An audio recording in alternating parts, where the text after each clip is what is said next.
Ndabaramukije mwese mu izina rya Yesu, ndabaha ikaze muri kino kiganiro c'amasengesho kuri televiziyo ya Heritage. Ni Pastor Jules HAKIZIMANA muri kumwe muri kano kanya. Ndagomba tuganirire hamwe ijambo rivuga ukwihangana. Imana ishimwe. Turasoma igitabo ca Yakobo igice ca mbere ku murongo waho wa 12. Haravuga ngo hahiriwe umuntu yihanganira ibimugerageza, kuko niyamara kurama azohabwa igitsibo c'ubugingo, ico Imana yasezeraniye abayikunda. Imana ihabwa icubahiro. Harahiriwe umuntu yihanganira ibimugerageza. Kwihangana ni ikintu kidasanzwe mu buzima bw'umwana w'umuntu kandi kigora abatari bake. Imana idufashe.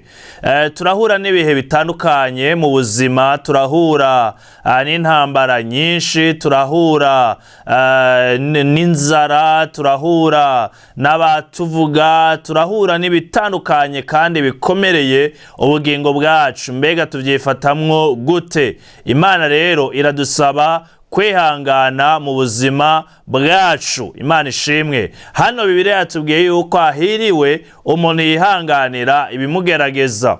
Mbega wewe woba uri kuca mu ikugerageza bimeze gute? Bibiliya iratwereka umugabo yitwa Yobu. Yobu n'umuntu adasanzwe, tubona nk'icitegererezo, tubona nk'akarorero gakomeye kuri bino bihe bijanye no kwihangana. Turavye intambara zitandukanye yaciyemwo. Yobu murazi yuko mu gihugu ciwe yari umuntu w'umutunzi adasanzwe, yari umuntu afise abana beza mu gihugu bari barimwo, yari umuntu w'akarorero, asa umutima w'urukundo, bigaragara yuko yafasha abantu batari bake, aho tubona mbese yagaburiye abantu benshi. Yobu rero yaragize ikibazo. Haragera igihe kubera ukuntu yubaha Imana, Imana nayo ikamushingira intahe, tubona Satani aza kumusaba Imana, amurega ndetse avuga ati burya Yobu akubaha kubera ibi n'ibi n'ibi. Imana iha uburenganzira Satani kugira ngo abashe kugerageza Yobu, ariko ntakore ku mutima wiwe. Yobu turabona ibintu vyose yari afise bimuherako, uhereye ku ruvyaro rwiwe, aho twagenda twumva amakuru yuko abana bapfuye, bamwe yigenze gutya abandi yigenze gutya, uruvyaro ruramuherako. Yobu yarahuye n'intambara nyinshi.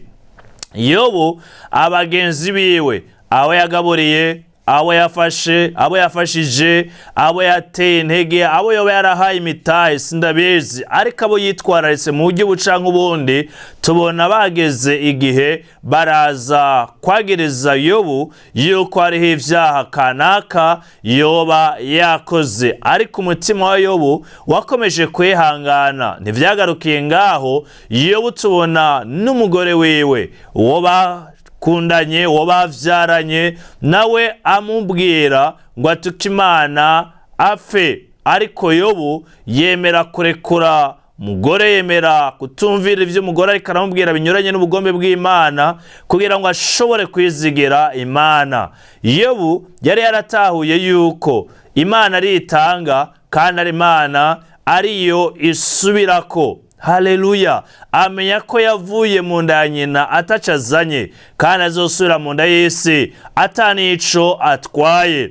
Yobu rero n'akarorero, turabona yagiye aravuga amajambo menshi agaragaza ukwihangana. Usomye igitabo ca Yobu ibice 23 ku murongo w'8 n'uw'10, aho tubona Yobu avuga ngo hera bandaje imbere sindayibone, nasubira inyuma sindayibone, ngo yishe iwavu bwanje. Aravuga ngo ariko yo irazi inzira ncamwo, niyamara kumvugutira zovayo meze nk'izahabu. Yobu rero ntiyigeze yihuta kuva mu bihe yari arimo ca Imana ariko iramucishamwo, ariko yakomeje kwihangana, yihanganira ivyo bihe biriko biramucako vy'amageragezwa atoroshe, vyo gutabwa n'umugore vy'uko umugore amusuka, vy'uko abantu yabaye hafi yafashije bamuheba bamwagereza n'ibindi vyinshi. Yobu n'akarorero gakomeye. Turabona avuga yandi majambo adasanzwe mu gitabo ca Yobu 19 ku murongo wa 25 avuga ngo ariko jeho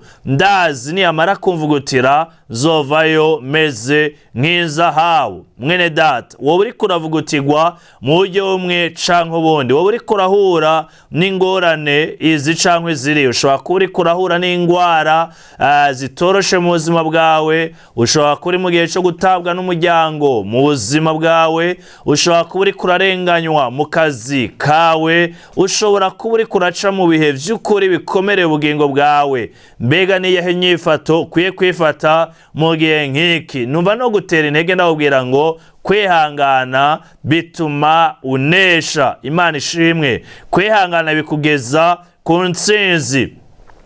Paul yaravuze ijambo rikomeye avuga ngo nagwanye intambara nziza, nazigamye ukwizera. Imana ihabwa icubahiro. Nawe komeza kugwana intambara nziza mwene data. Muri ivyo bihe uriko uracamwo ari impera y'abantu bihanganye. Hano uyu mwanditsi wa rino kete ari we Yakobo yatubwiye ngo harahiriwe umuntu yihanganira imugerageza. Kumba bihangana Bibiliya ibita abahigwe. Rero uwo muntu arahiriwe kuko niyamara kurama azohabwa igitsibo c'ubugingo ico Imana yasezeraniye abayikunda. Abihangana rero hari isezerano ryo kuzohabwa igitsibo c'ubugingo, ico tubona Paul nawe yararaririye kuzohabwa, kandi avuga yuko atari we wenyene ariko n'abandi bazoba barihanganye nandazo biteze kuzoseruka k'umwami wacu nabo nyene aravuga yuko bazohabwa ico gitsibo. Reka ndakwibutse, Bibiliya iratubwira yuko atakintu na kimwe catugerageje atari ico umuntu ashobora kwihanganira. Ariko reka ndababwira yuko hamwe n'ivyo Imana yaducira akanzo bene data, ivyo uriko uracamwo nuko Imana yakwizigiye, ibona yuko ushobora kuvyihanganira.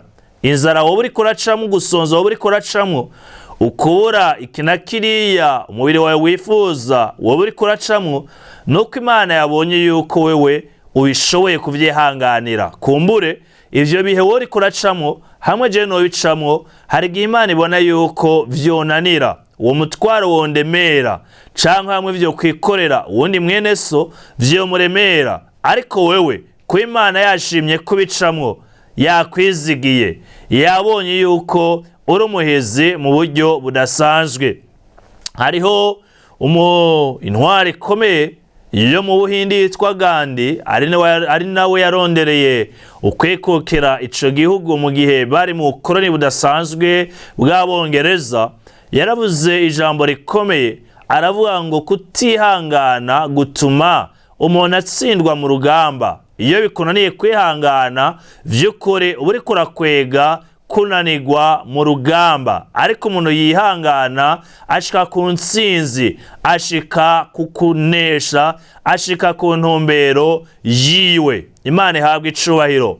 Turabona rero abakozi b'Imana batandukanye bagiye baba muri bino bihe vyo kwihangana, n'uburero bwinshi bw'abantu vy'ukuri bagiye baguma ku ntumbero yabo. Hari umudamu yitwa Rusi muramuzi, nawe yari inabukwe bambe yari mu kazana wa Naomi. Rusi yari afise umugabo ariwe muhungu wa Naomi, ariko aragera igihe Rusi abura sebukwe, saho gusa abura n'umugabo. Mu nyuma inabukwe arabwira Benaorupa atenda nimwisubirira inyuma, aravuga amajambo menshi yotuma basubira inyuma. Ariko Rusi aguma inyuma ya inabukwe, arambwira ngo umva, Imana yawe nizo Imana yanje, ihanga ryawe niryo rizoba ihanga ryanje, imva yawe nizo imva yanje, aho uzogwa niho nzogwa, bahampambe. Avuga amajambo menshi. Biragaragara yuko uyu mugore yarasi ukwihangana no gushishikara mu buzima bwiwe. Imana ishimwe. Raba wundi mudamu mu gitabo ca Mariko yaragwaye ingwara y'ubutinyanka, yaramaranye imyaka 12. Uyu mudamu nawe nyene yarasi ikibazo by'ukuri kitoroshe mu buzima. Mu nyuma amenya amakuru yuko Yesu agiye guca ku nzira yaho ari. Wa mudamu arabandanya aza kuraba Yesu, yarasi intumbero yo gukora ku mpuzu, ku buyonga bw'impuzu za Yesu. Bibiliya irambwira yuko Yesu yari mu ishengero rinini. Murabona ijya sekirite ya perezida caye kujya perezida bakikujwe n'ingabo, niko Yesu byari bimeze. Yari muri fure nini ya cane, ariko noneho muri iyo fure nini ya tuboneye mudamu agira ukwihangana muri we, nubwo afise ingwara itamworoheye, iteye isoni, ingwara vyaba ari ngombwa yuko abari kure y'abantu. Uyu mudamu yaragize ukwihangana, arashishikara, arageraho Yesu ari, kandi bigenda neza. Reka nabwire uyundi mudamu yarasi ukwihangana muri we, uwo tubona mu gitabo ca Luka 18 ku murongo wa mbere gushika ku 8. Umudamu w'umupfakazi tubona muri Bibiliya. Uyu mudamu yaravise umuntu aja kwitwara ko umucamanza agabitanya, niko Bibiliya ivuga. Uyu mudamu akamaza kuraba uyu mucamanza kugira ngo amucire urubanza rumukiza. Arazi irya mbere, arazi irya kabiri, arazi irya gatatu, vy'ukuri uyu mugabo ntiyamucira urubanza rumukiza. Ariko mu nyuma kubera uyu mudamu yakobeje kuza kuri uyu mucamanza, Bibiliya irambwira haragera igihe wa mucamanza aramucira urubanza rumukiza. Maze Yesu nawe acaravuga ijambo rikomeye ati, mbega Imana izoburite gucira urubanza rukiza abo yatoranije naho ibatevya? Mwene data, ibya Yesu bishobora guteba. Umunsi umwe twigeze gusengera umwigeme umwe. Uwo mwigeme yari yamaze kwinjira muri satanisme. Mu nyuma yuko tumusengera turamuhanura ngo ashovavanura n'izo ngeso cankwe n'izo mpemu yari yamaze kwifatanya nazo. Uyu mwigeme aratubwira ngo umva, ibya Satani biroroshe ariko ibya Yesu biragoye. Mwene data, ivy'isi, ibya Satani, ibya daimoni bishobora kuzanana muri ascenseur, mu gihe ibya Yesu bizanana ku maesikariye. Ariko reka ndakubwire, ibya Yesu biza ari bizima kandi biza ari birama, biza bitanga amahoro. Ijambo ry'Imana avuga yuko umugisha w'Imana atamubabaro yuvangamwo. Mu gihe ibindi tubona vyitwa umugisha tuba twarondeye mu nzira zimwe canke izindi, ushobora kubigira ariko ukarara utaryamye. Ihangane, urindire umugisha uva ku Mana, urindire ico Imana iri bukore mu buzima bwawe. Rero kwihangana vy'ukuri bituma umuntu anesha. Kwihangana bituma umuntu agera ku ntumbero yiwe. Mu gihe tubona yuko kutihangana nako gukwega vy'ukuri gutsindwa mu rugamba. Reka ndabibutse yuko kwihangana biri mu camwa ca mpwemu yera. Usomye igitabo c'Abagalatiya 5:22 muraza kubona ivyo mpwemu yama. Muraza kubona yuko ukwihangana kurimwo. Mbega nawe vyayemeze gute mu bihe wowe uriko uracamwo, mu ngorane wowe urimwo, mu ntambara woba urimwo? Bibiliya iratubwira yuko ngo tuzoba duhiriwe. Haleluya! Ngo nibaduhora izina rya Yesu. Amen. Kandi ahayigwa vy'ukuri abihangana gushika kw'iherezo. Muraza kwisomera aya majambo muri Matayo 10 ku murongo wa 22. Harahiriwe umuntu yihangana gushika kw'iherezo. Mwene data, ntucirize mu nzira ivyo wowe urimwo, urugamba wowe urimwo, intambara wowe urimwo. Ora agufashe, ora agukomeze, ora akugenderere, akomeze umutima wawe, akomeze ubuzima bwawe. Ndagomba dusenge ngo Imana iguhe kwihangana, Imana ikomeze umutima, kubera nta kiriko kirawugerageza atari co ushobora kwihanganira.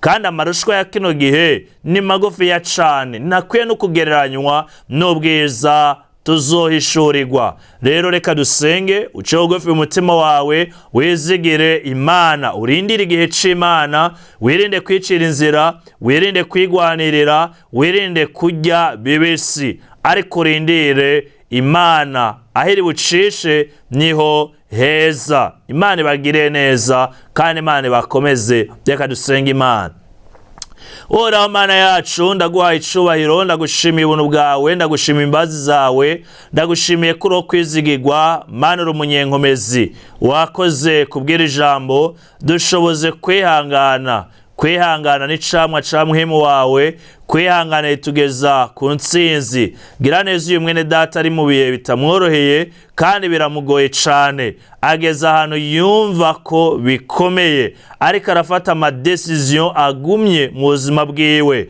Uhoraho mugenderere. Ijambo ryawe rirambwira ngo hari igihe uvuga mu buryo bumwe canke ubundi iyo abantu baryamye ku mariri yabo. Mana uraza ukagaburuza imigabo n'imigambi iri mu mitima.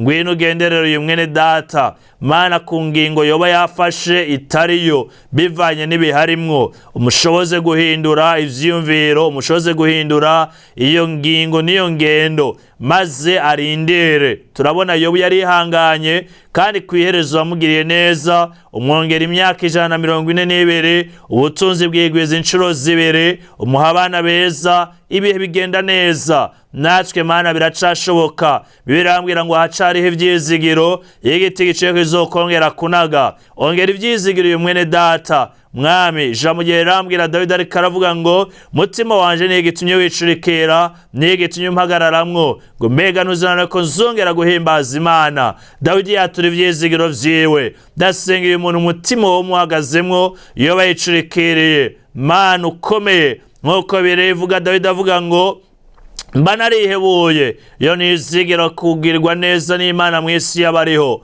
Oh haleluya. Reka uyu mwene data yizigire ko azongera kugirirwa neza. Mana kiriho kandi umutima ugitera, biracashoboka. Ndagushimiye. Bakomeze, bafata ukuboko, baheke ku mugongo, maze bashobozwe nawe. Turagushimiye Mwami.